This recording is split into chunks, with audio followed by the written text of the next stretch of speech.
You wake up one day and realize you can't keep pretending anymore. The laughter around you sounds rehearsed. The small talk feels painfully hollow. The mask you've worn for years starts to feel like it's suffocating you. You're not sad, not even angry. You're just done.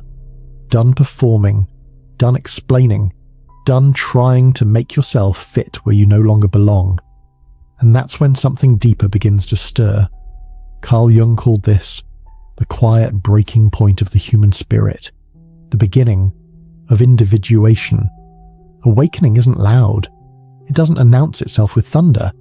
It begins softly, quietly, like a slow refusal to keep betraying yourself, just to belong. Today, we're going to explore the subtle, almost invisible things that spiritually awakened people quietly stop doing, not out of rebellion, but because their soul literally can't play the old games anymore. You start noticing it slowly, the exhaustion that comes every time you smile when you don't mean it, the quiet tension that builds in your chest when you apologize for simply existing, and the strange guilt that follows when you finally say no. For years, your life revolved around approval. You shaped your personality like clay, molding it to fit whoever was in front of you. You softened your opinions, you dimmed your light, you traded truth for belonging, until one day, your body just stopped cooperating. Carl Jung called this moment the death of the persona. The persona is the mask we build and wear to survive, the polite, pleasing, polished version of us that wins acceptance from the world. But the problem is, when you live through that mask for too long, you start to forget the face underneath. Awakening begins when the mask becomes unbearable, when saying what people want to hear physically hurts, when the words get stuck in your throat, when your body refuses to fake agreement. One of Jung's patients once said something haunting. I used to rearrange my whole personality depending on who I was with. Now, when I try, it feels like my soul hits the brakes. That's what happens during awakening. You don't decide to stop people-pleasing. It's that your soul simply stops letting you. It starts rejecting fake harmony, the way the body rejects poison. And yes, it's lonely at first, because when you stop performing, some people disappear. But here's the strange beauty of it. For the first time, the people who remain see you, not your persona. That's the beginning of individuation, not perfection, but truth. At first, you resist it. You try to meditate it away, rationalize it away, drown it in positivity, but the darkness doesn't leave. It just waits. Then one day, you stop running, you sit there, in the quiet, and you finally let it speak. The sadness, the jealousy, the anger, the grief, all those emotions you were told to suppress, start to rise like forgotten children begging to be seen. Carl Jung called this the shadow, the hidden side of the psyche that contains everything we deny about ourselves. Not evil, not broken, just unlived. And Jung believed that true awakening begins not when you find the light, but when you turn and face your own darkness.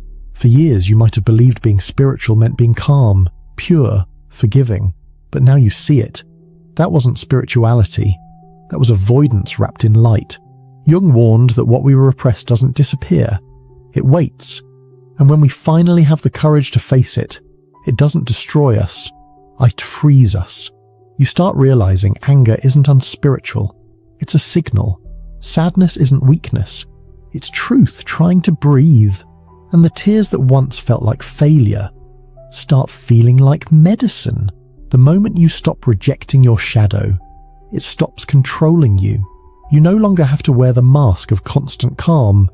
You're allowed to be messy, contradictory, human, and strangely, that honesty feels holier than perfection ever did. You notice the impulse at first, the urge to explain, to send the perfect video, to drop the quote that will finally make them see you love them, you want them to wake up, and you believe if you just say it right, they'll understand. But the harder you try, the more they shut down, and the more you feel unseen, unheard, and exhausted. Carl Jung warned about this moment. He called it spiritual inflation. It happens when a real glimpse of truth convinces the ego it knows better than others. You don't mean to be superior, but the tone slips in.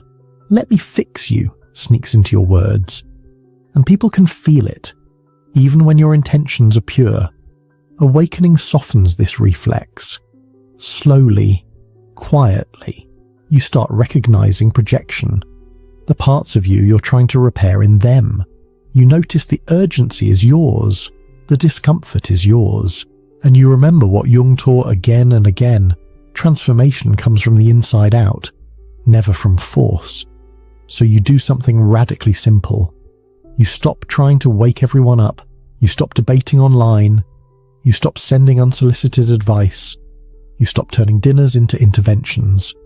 Instead, you practice a different kind of love, the kind that trusts timing, respects boundaries, asks, "Would you like my perspective?" and accepts no with grace. At first it feels like betrayal, like silence equals abandonment, but then you notice something quiet and beautiful. People feel safer around you. They open on their own, not because you pushed, but because you listened. Your presence starts doing what your arguments never could. Jung would say this is individuation maturing, the ego stepping back so the self can lead. Humility replaces urgency. Curiosity replaces preaching. Compassion replaces control. You realize it is not your job to drag anyone into the light. Your only job is to keep tending your own. And here's the paradox, and the moment you stop trying to change people, your life starts changing people. Not with pressure, but with peace. Not with speeches, but with example. Sometimes that's what finally reaches them. There comes a time when the endless search for purpose starts to feel heavier than it feels hopeful. You used to wake up each morning asking, what's my calling? What's my mission? What am I meant to do? And for a while, chasing that question gave you direction, something to live for. But eventually, the chase itself becomes the trap. Carl Jung saw this pattern in countless patients. People desperate to find meaning because they were terrified of feeling lost. He called it the tyranny of purpose, a psychological defense against the unbearable mystery of simply being alive.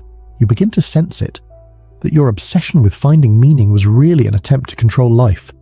You thought, if you could define your path, you could finally relax. But life isn't a puzzle to solve. It's an experience to live. Slowly, you stop forcing meaning into everything. You stop asking, what does this mean? And start asking, what is this showing me right now? You stop trying to manifest purpose and start allowing purpose to reveal itself through presence. Jung believed that when you stop hunting for purpose, something miraculous happens. Your unconscious begins to speak. Dreams, coincidences, small moments of beauty, they start whispering direction. Not loud, not dramatic, but quietly, consistently, like a compass beneath the noise. You realize your worth doesn't depend on being useful. That purpose isn't something to achieve, it's something to embody. A teacher washing dishes can be fulfilling their destiny. A parent playing with their child can be living their soul's mission. You no longer need the universe to hand you a job description. You start trusting that meaning is woven into every breath, every silence, every ordinary day, and that realization changes everything. You don't need to chase purpose anymore, because now, purpose is quietly chasing you. You've probably felt it, that strange pressure to look fine, to sound positive, to keep smiling even when something inside you is breaking. It's the silent rule of a culture obsessed with happiness. But one day, something in you snaps. You stop performing peace and start craving truth. Carl Jung saw this shift again and again. He said real spirituality doesn't make people permanently serene. It makes them profoundly real. And reality includes everything, the joy and the grief, the calm and the chaos. To be whole, you have to hold it all. At first, it feels like failure. You catch yourself crying more often, speaking more honestly, saying, I'm not okay without guilt. And part of you worries, am I regressing? I thought awakening meant I'd rise above pain. But Jung warned that repressing emotion in the name of enlightenment is just another mask, the spiritual persona, a clever disguise the ego wears to look evolved. When you stop forcing happiness, you make space for authenticity. Your laughter stops sounding practiced. Your tears stop feeling wrong. You discover that the soul doesn't need constant light. It needs integration. The dark moments are where depth grows. One of Jung's clients once said, "After years of chasing joy, I realized I was scared of my own sadness and that fear kept me shallow." That's when she began to heal. Not by escaping her darkness, but by sitting with it until it no longer frightened her. And here's the paradox. The moment you stop trying to be happy, a quieter, steadier happiness starts appearing on its own. Not the kind that sparkles for the camera, but the kind that stays with you when the world goes quiet. Because now, happiness isn't the goal anymore. It's just the natural fragrance of a life finally lived in truth. There's a moment when the story starts to crumble, the one where you're the victim and someone else is the villain. For years, that story gave you comfort. It made the pain feel organized. It gave the chaos a name. But one day, you look at it and realize it's keeping you small. Carl Jung wrote that the psyche has a deep instinct for wholeness, and as long as we keep projecting blame outward, we fragment ourselves. We split the world into good and evil, innocent and guilty. But the truth is far more complicated and far more liberating. You begin to notice patterns. Different faces, same lessons. Different relationships, same wounds. And something inside whispers, what if it's not just them? What if this is something I keep recreating? It's a painful realization, but it's the beginning of freedom, because blame feels like control, but it's actually a cage. It keeps you tied to what hurt you. Jung observed this in countless patients. Once they stopped blaming others, they could finally see their own unconscious participation, not to take the fault, but to take back their power. You start to understand. The people who hurt you were mirrors. They showed you what still lived unhealed within you. And while their actions weren't justified, your reaction became your teacher. You stop waiting for apologies that may never come.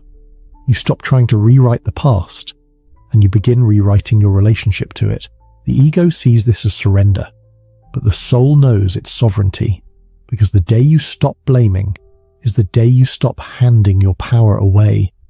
And that's when healing truly begins, not because they changed, but because you did.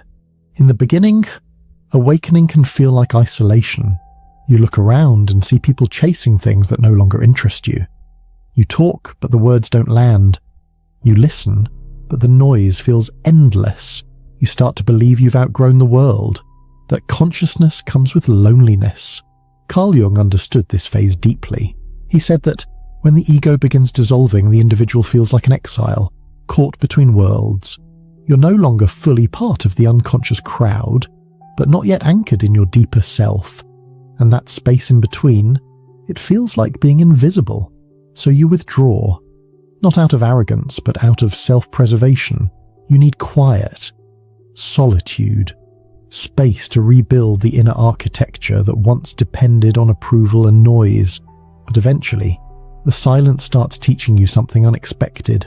You begin to feel the faint hum of connection everywhere, in the trees, in the wind, in the strangers passing by. Jung called this expansion of consciousness the movement toward the self. It's when the boundaries between me and them begin to soften. You realize that the same fears, the same desires, the same confusion that live in you also live in everyone else. The superiority fades. The need to prove your awareness fades. You stop labeling others as asleep or unawakened. You see they're simply at a different chapter in the same vast book. One woman told Jung, "I thought I was lonely because no one was awake. Now I see I was lonely because I'd forgotten." We're all the same soul, wearing different faces. That's the final transformation. Awakening doesn't separate you from the world. It binds you to it through compassion. You stop judging, you start understanding, you stop distancing, you start belonging, because the more awakened you become, the less separate you feel, until finally, there's no you and them anymore, only us.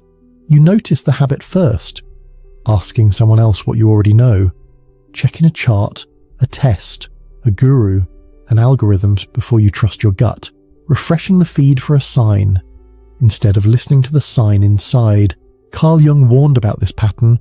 He called it transference, handing our inner authority to an outer figure, projecting the self onto teachers, systems, even truth influencers, useful for a time, but dangerous when it replaces direct knowing. Awakening flips a quiet switch. You still learn, you still value guidance, but you stop outsourcing decisions to anything outside your soul.